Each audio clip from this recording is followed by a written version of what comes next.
All right. Good evening to all wrestling fans that are tuned in currently. And remember, you can always catch the rebroadcast. It's archived automatically up to YouTube. And this is Mack Bolen. I'm here with Rob Sherrill. So we'll jump right into this. Let's start with Class A and what we had going on. Obviously, a major tournament. We did, but there's was a big piece of news that happened last night, and it's probably going to lead to a change in the number one ranking in 1A with Dakota, a huge 36-33 win over the number one team, Lena Winslow Lena Stockton. Winslow, wow, big win for Dakota. So it's too early to say because we still have 3 nights of competition left to go before we close the book on this week's action. But there certainly is an outside chance that for the first time in the program's brief history, Aurora Christian may take over the number one spot in 1A. Anyway, getting back to a couple of the highlights in that match between Lena Winslow Stockton and Dakota. Lena Winslow pretty much led the whole way. The match started at 138, but a couple of really big wins by Dakota in the upper weights with Aiden Narden at 160, who has wrestled very few varsity matches, getting a 3-0 win over Colin Dvorak there. And at 182, a big pin for Grant Gallagher, another guy new to the lineup for them, over Elijah Rowe, who has over 100 wins in his career. So those 9 points that I'm not sure Dakota was counting on. And then coming back to 106, Connor Elmer, who did not have a very good Princeton tournament, a big 7-1 win over Jaden Rice, who just got into the rankings this week. And despite all that, Lena Winslow still led by a point, 33-32 going into the final match of the night. But the coach's nephew, Caleb Alber, a big 9-1 major decision over Winston McPeak to close out that match and close out the 36-33 win for Dakota. Another over Lena Albert. Winslow Stockton. So Another really, Albert. Oh my gosh. Well, he's a senior. Yeah. And he's the last of this generation. But he had a huge win for Dakota to close out that match, and that will certainly go a long way toward making his senior year, especially based on what might happen down the line. So just a huge win for Dakota in that try last night. So, yeah, and that's huge on the 1A landscape because let's face it, I mean, so far this season, Lena Winslow's been dominant. Yeah, they have rolled over everybody else that they have wrestled. So hats off to Dakota. Obviously, the strength of their schedule with all the 3A teams that they wrestle.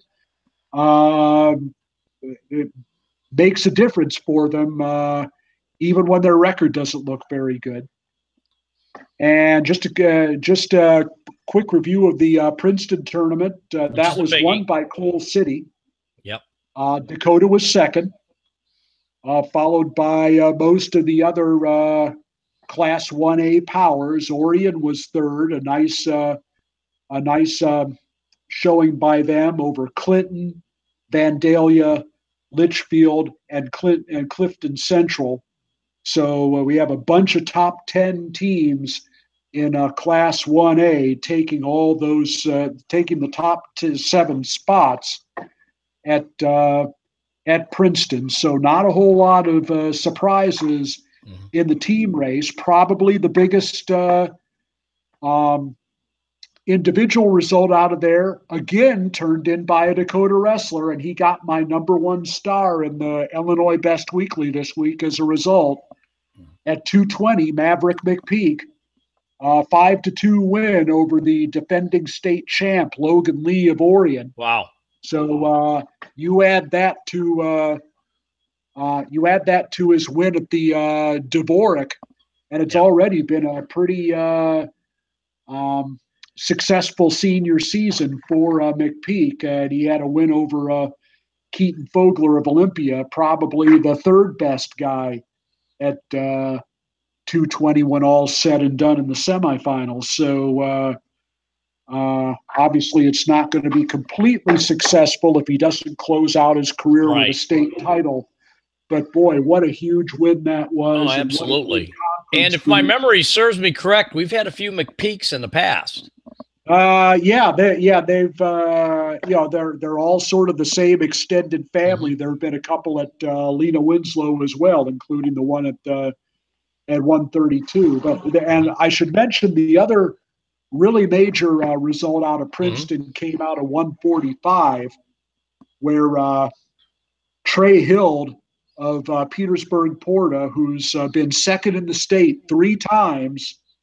And, we were sort of looking for what might be the best weight class for him this year. Looks like he may have found it at 145, where he got a 9-5 win over the wrestler who was previously number one there, James Schneery of Orion. So I think that's going to be a huge confidence boost for Hild going forward. I think he can feel confident in knowing that 145 is going to be the weight class at which he feels the most comfortable, and I think he's going to show that down the road, and he won't see Schneery again until hopefully the state finals if they meet again. So we'll see how that works out. And one final note on 3A, it's something I always run, or 1A, it's always something I talk about in the Best Weekly, and I'll share it again here. It's pretty much become accepted that Abe's Rumble on the dual meet level and the Princeton tournament on the individual level, and these are 2 tournaments that take place about 10 days apart, are really the gauntlet for 1A. And as it turns out, 20 teams participated in both of those events. So they have really toughened themselves up for the stretch run. And I'll just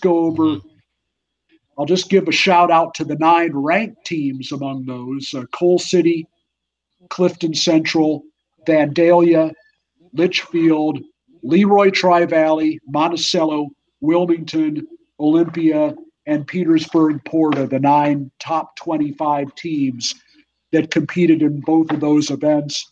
Obviously, they didn't win. They might not even finish in the top 10 in both of them, but you're going to see the effects of those in those teams' performance from now over the next 6 weeks. All right. So what do we got going in 2A? Well, in 2A, great battle at Sycamore, of course, between with Washington edging out Huntley for the team title. They won it by 3.5 points. Wow. And so that was pretty much the big one of the week. We talked about LaSalle Peru and their win over Geneseo last week. Bloomington finished 8th at Sycamore, so they solidified their grip on the number 3 spot. And other good tournament finishes: Marion Central Catholic, which is number 10, was second at Geneva. And even though they only finished 46th, I'm going to give Fenton some credit here. We're going to mention them again later on in the broadcast for making that trip out. And one of the ways they raised the money to make that trip was about 100 hours worth of being parking lot attendants at Northwestern football games this fall. So that was pretty much their primary fundraiser for taking the team out to Clovis, California, for the Doc Buchanan. Well, good for them. That's impressive. So that's probably about 6 home games worth of really hard work for them. So good for them. Good for them. And just to mention the big individual result out at Clovis took out at the Doc Buchanan took place at because we'll obviously get into some national stuff later on, but it took place at heavyweight, where Colton Schultz from Colorado scored a 3-2 win in the finals over the 3-time state champion from Clovis, Seth Nevels. Wow! Probably the first time that Nevels has even been taken down since maybe his freshman year. Maybe he wasn't taken down his freshman year either. I don't know. That's impressive. But first period takedown for Schultz, and 2-1 after one, and 2 more escapes, and that was all the scoring. Wow. And for those who don't follow on the national scene, Clovis in California, the Nevels are pretty much a massive wrestling family. They've already got another Nevels in the NCAA, and Seth Nevels at Penn State. At Penn State University.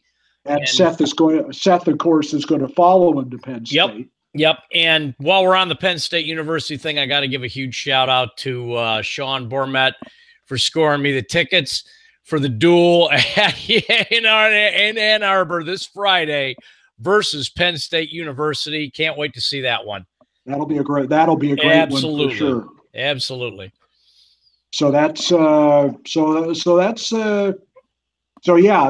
was number 4 in my rankings, beating number 3 by a point, and it's not often you get a match against 2 heavyweights that good, but it was certainly a great one for sure. Okay, and then real quick before we move to 3A though. We pretty much, you and I both agree, and anybody who really has been watching, Washington is obviously the prohibitive favorite in Class 2A. Who would be they are at this point. So who would be the most solid number 2 amongst the other 2A schools? Well, I've had Crystal Lake Central number 2 since the opening week. They've really done nothing to change my opinion on that. I do think that I do think Bloomington is really solid.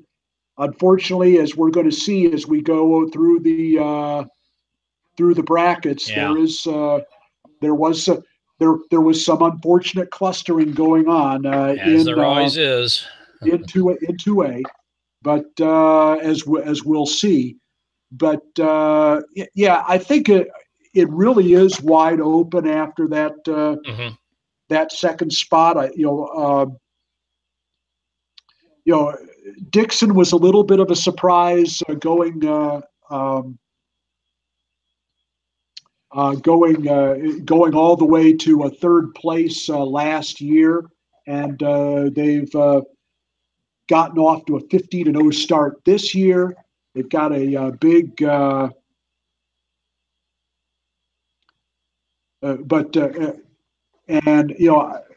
I always kind of look at teams and think that you're a product of your schedule. It's certainly a case for most teams. Dixon is a little bit of an exception. They don't wrestle what I would consider a very challenging schedule. They're, despite their, geographical location, they're not a member of the Northern Illinois Big 12. They don't, wrestle a lot of the Northern Illinois Big 12 teams, even though they're in Northern Illinois Big 12 country. But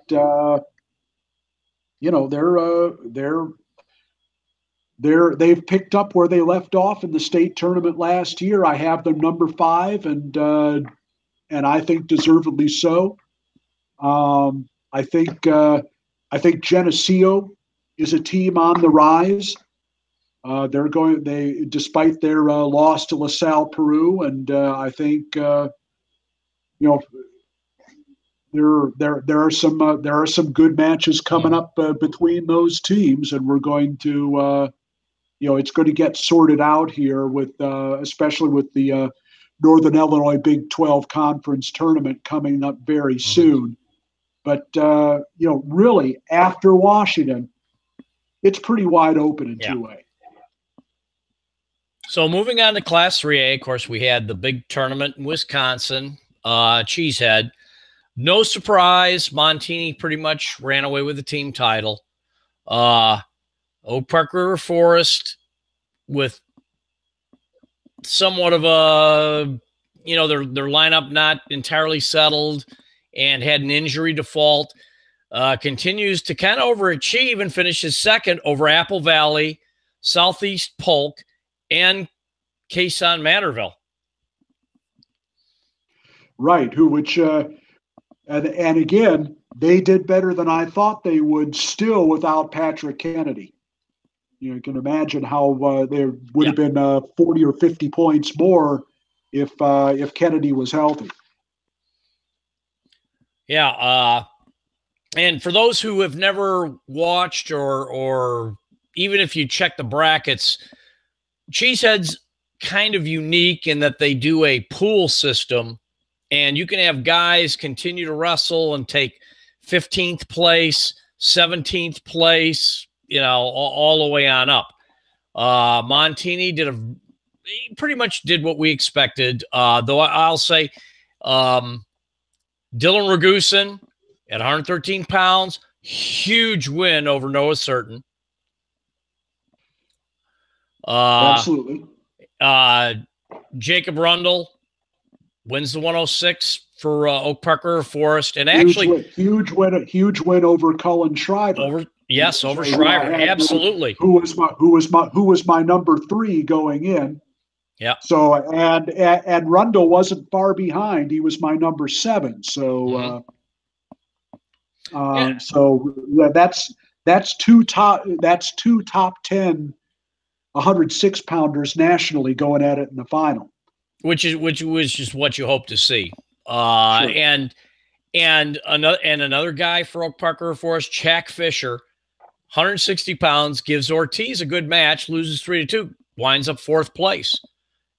Senior, but not a guy, that's a name, so to speak. Right. Montini. Yeah, look at it. Montini won. Oh, by a mile. Here's some perspective. Montini won by 325 points. Huge. The 11th place team of the tournament scored 312 points. Yeah.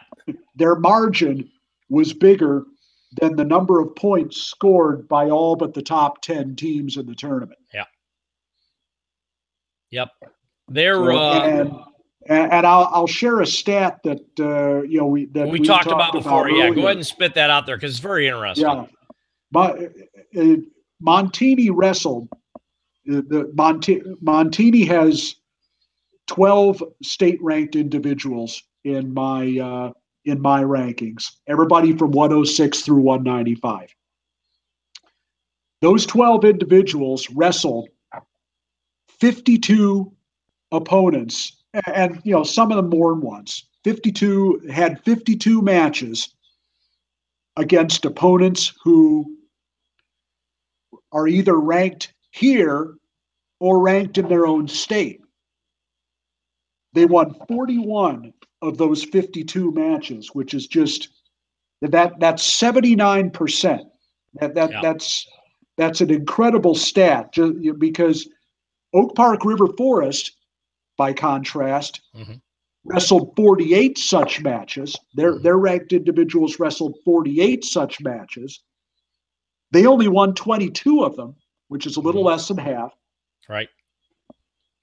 Aurora Christian wrestled, which finished 10th in the tournament, wrestled 46 such matches, only won 13, which is less than 30%. But now, of course, we're getting into the situation where now we're talking about the difference in 1A level versus the difference in 3A level. So that's but it's huge to see. It's huge to see a team like Aurora Christian travel to a tournament like that and get in the mix. I mean, sure, that's awesome. The only Illinois team that was over 500 in those matches, in such matches, was Mount Carmel. Yeah. And they were just a little bit over 500. They won 18 out of 32. Lockport won 11 out of 25. Neuqua Valley won 6 out of 18. Now, actually, Edwardsville had a higher winning percentage than Montini. They won 9 out of 10, which is 90%. Of course, I only have 2 of their individuals. Yeah, but only ranked, 2 guys. But you know, I have to. I have to admit, I was hugely impressed by what Luke Odom did. I really felt that he was the best 106 pounder in the state last year, even though he didn't win. And I don't know. I mean, is he the best 126 pounder in the state? I don't know. Yeah. But he may wind up proving that he is before it's all over. Right. Anyway, 9 out of 10 for Edwardsville. So good for them. 90%. But let's face it, Sandburg won 5 out of 14. Yeah. Joliet Catholic won 2 out of 6. And Mattia Valley 0 for 5. So that's kind of how the other Illinois teams compared in terms of those same kind of matches. When you talk about the kind of format that the Cheesehead has, though, it's about numbers. You got to have guys who can keep winning matches that rack those points up. And that's why. Exactly. And on Friday, you have to get those pins. Absolutely. And that's why, Montini's margin of victory was so huge, but why other teams score a lot of points with guys, they may not place high, but they continue to wrestle and they continue to get wins and they continue to score points. And in that kind of format, that's exactly what you need. Sure. If you get, and if you don't get, if you're lucky to wind up in pools that have a full number of competitors, so you can get those pin points. Yep. So kind of a trend we've seen within Illinois going, through the national wrestling scene. Obviously, Montini, far and above the best team in the state this year, nationally ranked. And interesting to note that they actually tried as a latecomer to get into the Flows, who's number 1, which they were unable to. But come near the end of January, they're going to a quad in Pennsylvania. There'll be 4 teams there: St. Edward, Montini now, Wyoming Sem from Pennsylvania, and Bergen Catholic from New Jersey. Now, Montini has already wrestled St. Edward. They will not wrestle them, but they will get a shot now at Wyoming Sem, which is a 5-year prep school, finished a half a point ahead of them in the Ironman, and they'll get to take on Bergen Catholic. It's a 5-year prep school, but 5-year prep school. None of the 5 years will can't compete, but a different animal. And there are some teams in other states that absolutely will not wrestle against 5-year prep schools just because.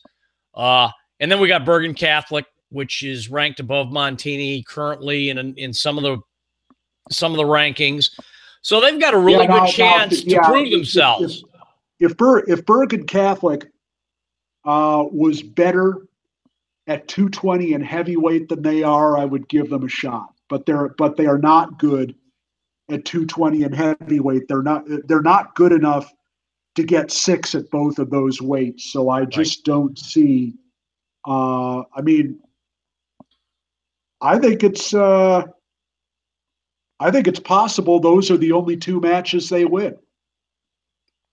I think it's going to be a good dual meet. I think Montini matches up well in a dual meet format against both Bergen Catholic and Wyoming Sem. Yeah.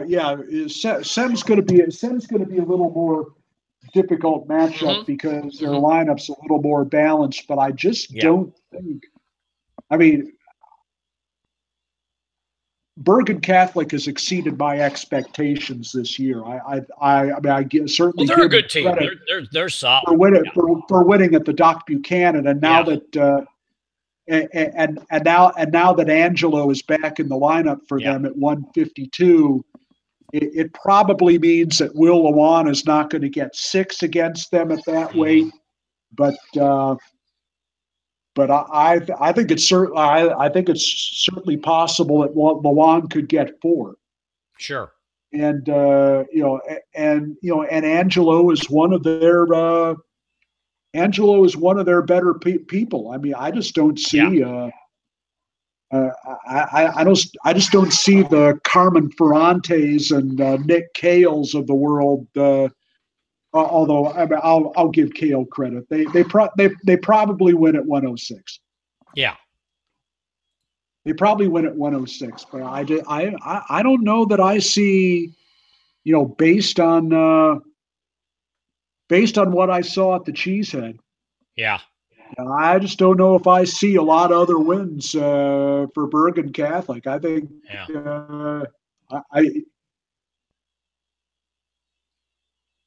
I think if they hold Montini to less than 10 match wins, I'm doing cartwheels if I'm wrong.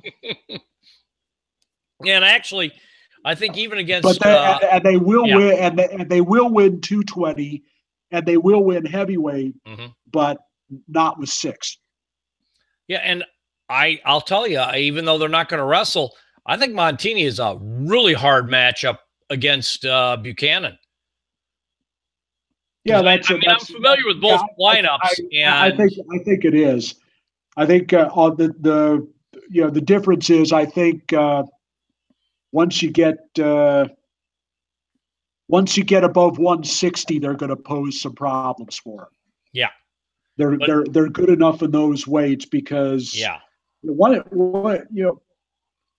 you get above Ortiz with Montini, I really think that Christensen's their only sure points. Right. But those lower and middle weights, they're just so solid. They're just so solid against really good teams. Yeah. Well, that's why I say I think the in a dual meet format, of all the other teams in the nation, the only really, really tough matchup against them would be Blair, because Blair is also good in the upper weights. And they're solid. They're solid. They're not good. Yeah, they're not going to get 5s and 6s against Blair. No, it's just not going to happen. But I think in a dual, it's probably a 7-7, 8-6 split. Yeah, absolutely. But I think against a team against Doc Buchanan, I think Montini would rack up enough wins from 106 up through 160, and Buchanan will win the majority of those upper weights, but I don't think not enough to win in a dual meet against that lineup. That's certainly possible. So what else 3A wise? Looking at the rest of 3A. Yeah. Really, we had some really good mega duel action last weekend, and strong performance for Glenbard North at DeKalb. Yep.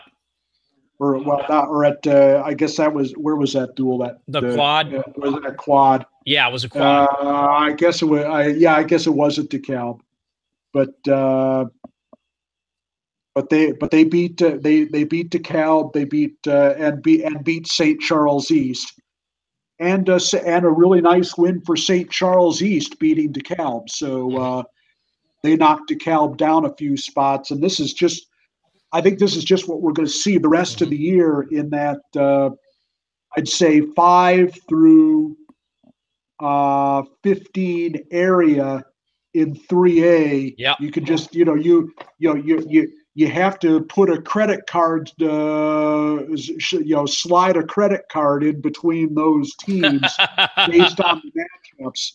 Because if you look at Lockport, you look at Manuka, you look at Glenbard North, those teams have probably separated themselves a little bit, but then you move down to Huntley, to Sandburg, to Stevenson, to Barrington, to St. Charles East, to DeKalb, to Wheaton North. Very, very little difference between all of those teams. I think Lincoln Way West really established themselves as a solid top 4. Yep. With their wins over Andrew and Plainfield East last week. And I just think that even though I have Mount Carmel third, I just think the situation with Mount Carmel's upper weights is so dicey that I think they have a real matchup probably West. So, well, we know Lincoln Way West Lincoln Way West, a tough team. They've got a good lineup. They've got a good lineup. It's really amazing. You look at what they graduated last year. Yeah, I know. and to be back, with a lineup this solid, that's just rolling over people and rolling over good people. Kudos to Brian Glenn and Mark Rudiger. They are just they are turning it out year after year. They're doing a great job. A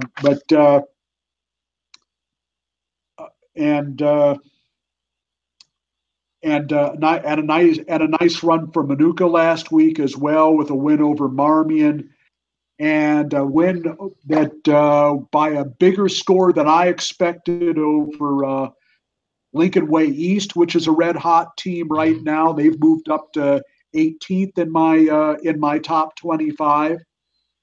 So that senior core in the middle and upper weights for Manuka really doing a great job. And then of course they only beat Glenbard North by 2 at the beginning of the season. Right. They I don't know if they'll meet in a rematch, but if they do, it's probably going to be that close again. So I think Glenbard North, they had a very successful run at the Clash, and they seem to be wrestling really good right now. They're a better team now, much better team now than they were at the beginning of the season. Yeah, they have a very solid lineup going. Really a no star lineup. No, but other than Abe Assad, obviously. No star lineup except for Assad. But, except for Assad. But no weaknesses. Yeah. No, and he gives you a lot of flexibility. He's had as many big wins this year for them. At 82 as he has at 70. So he's a beast, and he's a guy who you looking down the road is probably going to project to success at the next level. Sure, and he's really, and now that So we're getting towards the end here. Obviously, there's a lot of stuff coming up. There's more tournaments coming up. Down the road, we've got regionals, then, of course, sectionals. Some of the regional assignments, as we've talked about before, are going to, unfortunately, for lack of a better word, screw some teams, but I just goes, unfortunately. The winter bracket drawing has now been released. Yep. And if you want to take first of all, let's take a look at some of the regionals. Well, the Class A are actually fairly well spread out. So it's which is pretty amazing considering how much of the power in 3A is in the Chicago area. Yeah. But there are All only about Chicago, Rob. Get it right. Hey, Andre. Hey! Andre jumped in here. He's going to join us. Hey, Andre. Hey, I only got a minute, guys. I hate to call and run. No, that's All fine. right. That's fine. Say In what my you got to say. Got two big announcements. The first one is tomorrow night at Mount Carmel. Mount Carmel duels Brother Rice. And they're having a special tribute to the late, great Bill Wick, who was obviously Right. Who coached for Mount both- Carmel, yeah. It's a Mount Carmel duel. They've got a lot of people coming out to speak and all that type of stuff. A lot of alumni coming back. Oh yeah, That's that'll be alumni night for sure. Yes. There's a big commitment, a big push to honor Coach Wick, who passed away. I don't want to say last month, but it was, wasn't it? No, it was late November. Yeah, November. Right. One of the greats. One of the Illinois greats. Well, when he spoke, you listen. Yeah. It's as simple as that. He's a Olympic coach and state championship coach here. Put Mount Carmel wrestling on the map. And that, of course, that's the perfect match to do it since he coached at both schools. Yeah. Exactly.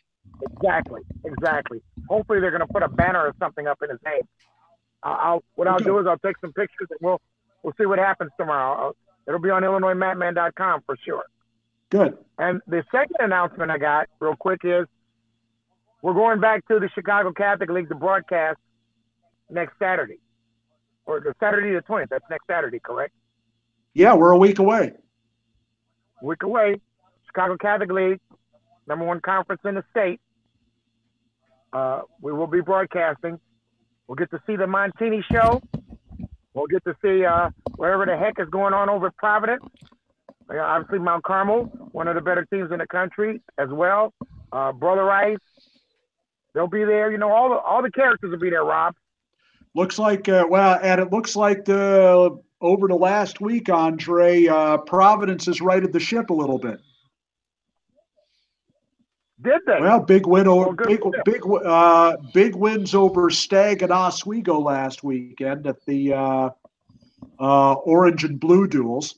And Oswego's been wrestling I don't know who else they wrestled. I assume they won that as well, but I do know they had wins over Stagg and Oswego. Well, if you're going to get it together, I'd say the second and third week of January is a good time to do it. Now's time. Now's the time. Why not? So we'll see what's going on. And then, of course, there's Marmion. Can't forget the cadets. Yeah, if they ever right that ship. Now, if you want to talk about a team that's faced adversity this year, Marmion Academy is the poster child for how many things go wrong, being injuries and everything else. And even your top wrestler, Jimenez, out. It's been a disaster for them this year. Well, I'll tell you what. I like those people over there at they're great. They're great. Great guys. A lot of people talk about them, but not out my lips. I say no. We have made it clear on more than one occasion. Yeah. That we think we know they do things the right way out there. Yeah, and absolutely. We looked going into the season at what their lineup could have been, and unfortunately, given everything that's happened to them, what it's where it's at right now. Right. And it's unfortunate, and as a coach, those are things out of your control. But you know what though?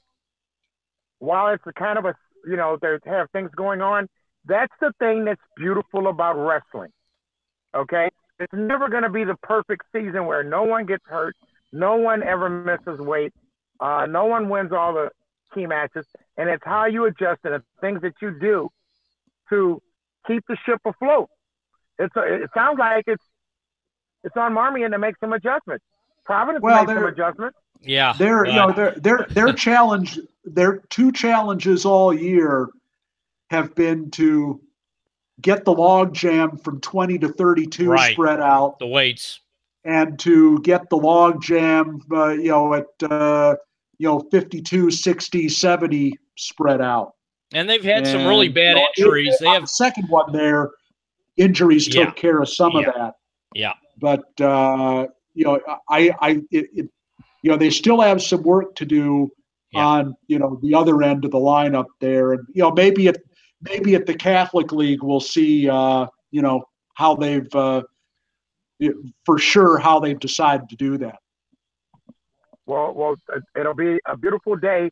We're in the Convocation Center at the Chicago Catholic League, which is held at Mount Carmel. And that's the new facility, correct? We'll be there up on the track up above with a bird's eye view of all the action. And we're going to have our video done by Video Infinity, JD Oliva and crew. So we know that the picture is going to be sharp and crisp. Sure. We're still taking sponsors.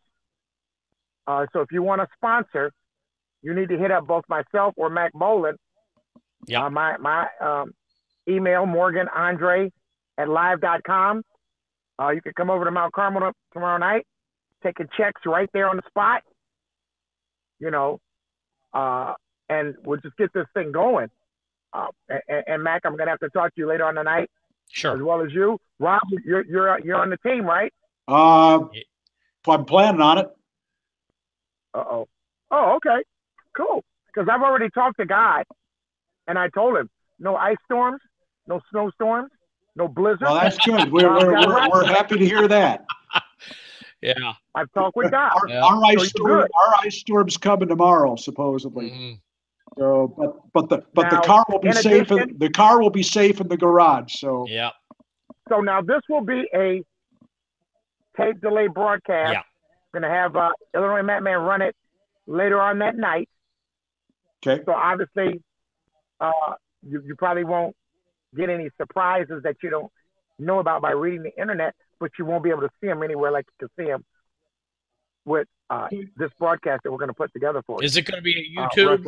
Is it going to be a YouTube broadcast? It's going to be whatever we want it to be. Ideally, we're going to throw it on Illinois Matmen. All right.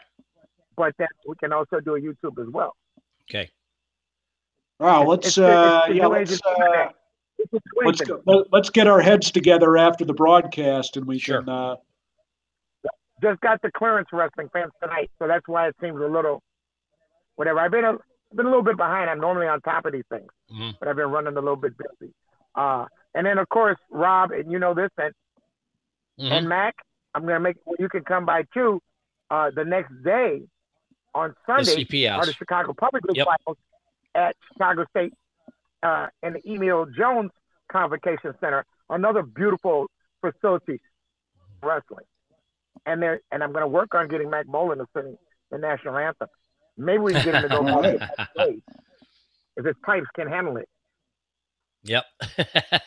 Okay then. So I'm going to work on that. But the next day, the Chicago Public League Finals, so the largest conference in the state, will do their thing. And they rolled out a few state champions the last few years. They have indeed. So let's get ready for that. Doesn't Washington have a state champion over there? What's that? Rob? Doesn't Washington High School have a state champion? A two-time, and a contender at another weight. Yep. That's right. We Rochelle.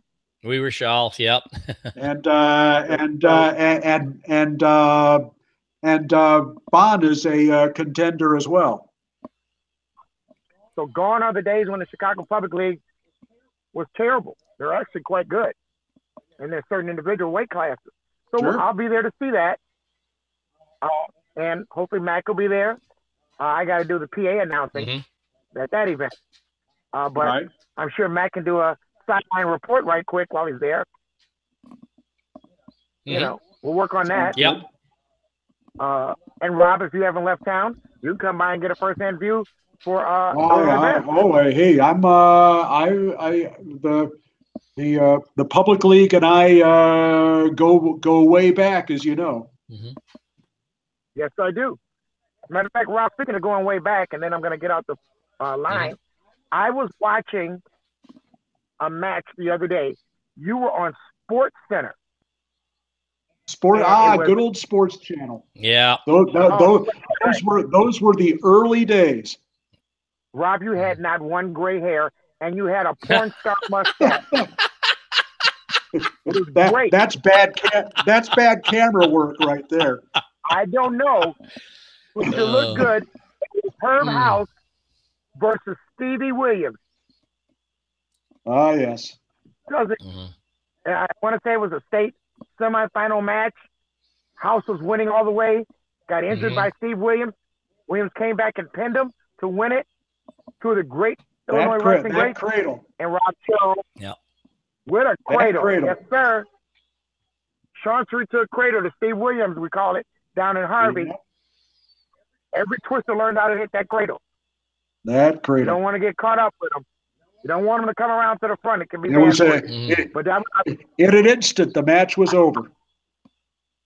Oh, wow. And he was not wrestling his best match that day. But you can't open the door for Steve. No, he wasn't. He sort of caught him. Mm-hmm. Yeah.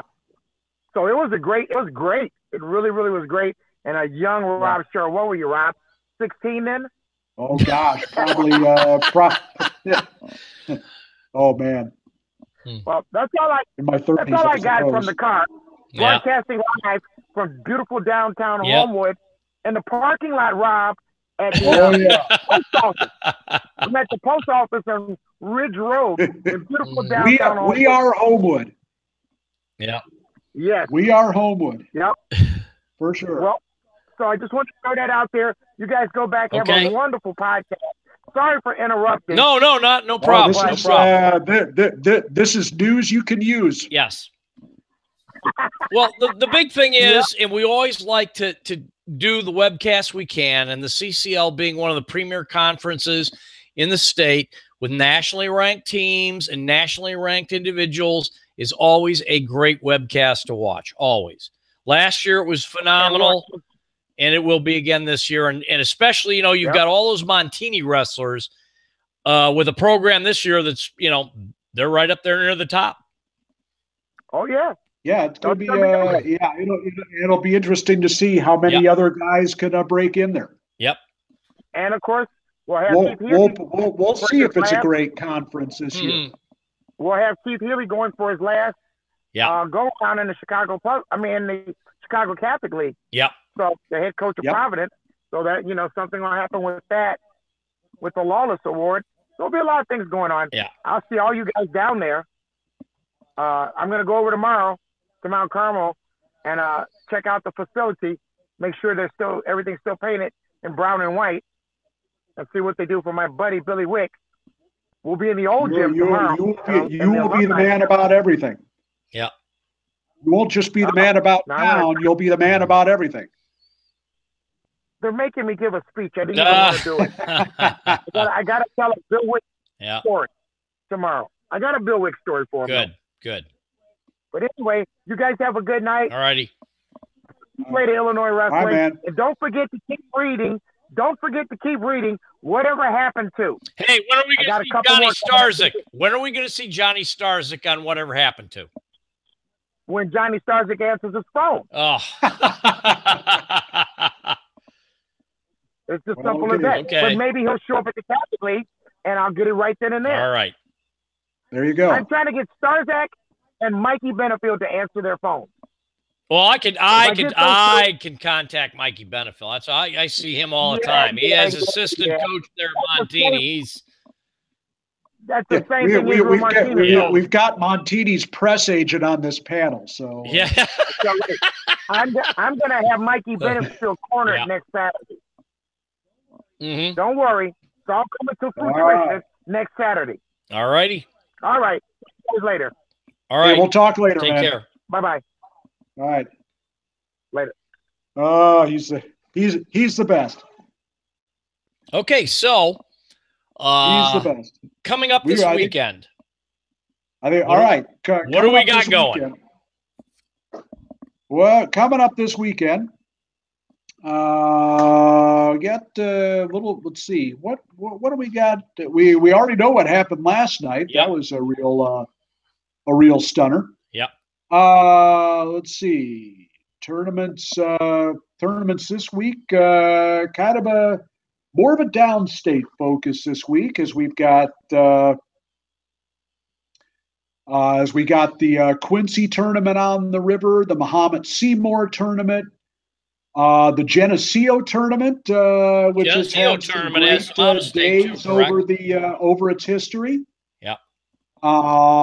Getting back to the Chicago area, of course, the Illini Classic out at Lincoln Way East. Right. That'll be a good one. With and the Batavia tournament, also a big one with some kind of interclass appeal there. The good tournament at Reed Custer as well.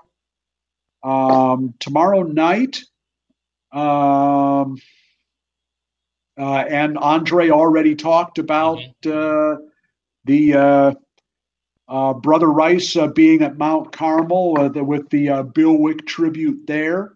Good. Some good conference matches. Warren is at Stevenson tomorrow night in the North Suburban.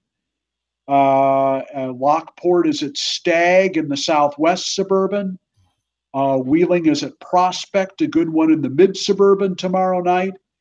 And the weekend gauntlet for Dakota starts tomorrow evening. They'll be at Hononegah with Montini and Johnsburg. So Dakota, no chance to rest on their laurels. They'll be going against Montini tomorrow night at Hononegah. And of course, some more mega duel action on Saturday with the Sandberg duels. Certainly Oak Park will be there. Yes, they will. Crystal Lake Central will be there. Crystal Lake Central will be there. At the Lockport duels, another good multi-duel event, Glenbard North, Barrington, Edwardsville, and Nequa Valley, the headliners at Lockport for that for those duels. Mount Carmel is going to be out at Hinsdale South with Wheeling, Jacobs, St. Pat's, and De La Salle. The annual quad between Conant, Liberty, and DeKalb and Lions takes place with Lions hosting that this year. That's their turn. Good quad at Stevenson with Deerfield, Yorkville, and Huntley all coming in. And Downer South, Niles, Notre Dame, and Mundelein at Grant for a good quad. So so that is kind of the big action on Saturday, and of course Monday with all the schools off for Martin Luther King Day. The East Suburban Catholic Conference duels are going to take place on Monday at St. Viator. So the conference duels going to take place on Monday out there. Side note, over something you mentioned, if you have never been to an event at Batavia, Batavia is a school that absolutely, positively does their wrestling events right.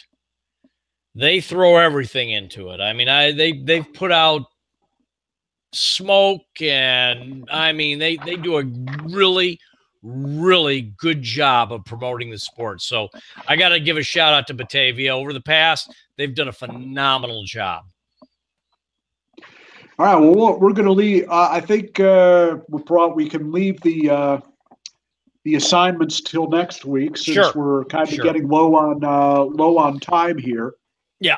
But, and when we get the week before, when we get close to regionals, like the week before our podcast, before regionals, we will do a full breakdown of A, AA, and 3A regionals and cover, because some regionals are going to be absolutely stacked, packed, and loaded. We'll make that we'll make that part of our discussion for next week. Absolutely. And and it's unfortunate it goes that way, but, unfortunately the teams involved have no choice in the matter. Obviously, it's the IHSA. And then after that, we'll get into the whole thing with the sectionals and on and on.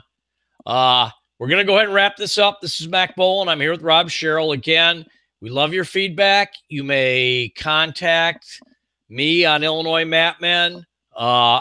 You can comment on YouTube on this broadcast. Welcome anything, positive, negative, anything you want to see more or anything you want. We're here for the sport. Hope you enjoyed it, and we will see you next week. Have a good evening, folks.